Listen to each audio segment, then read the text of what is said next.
अस्सलाम वालेकुम दोस्तों, जैसा कि मैंने आपसे कहा था कि मैं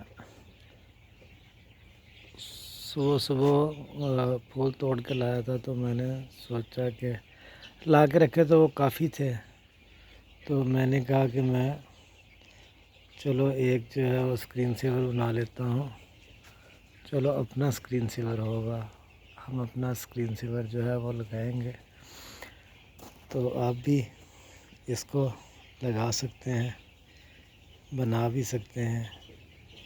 ये अभी मैंने बनाया है, थोड़े फूल मुझे डालने पड़ गए थे चूज़ों को, इसलिए ये कम पड़ गया।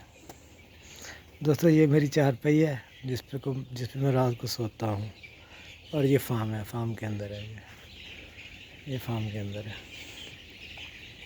तो मैंने इधर ही लिख दिया। ठीक है दोस्तों, अपना बहुत ज़्यादा ख्याल रखना। अगर वीडियो अच्छी लगे तो लाइक और शेयर करना, और चैनल को सब्सक्राइब करना। Thank you. अल्लाह हाफिज़।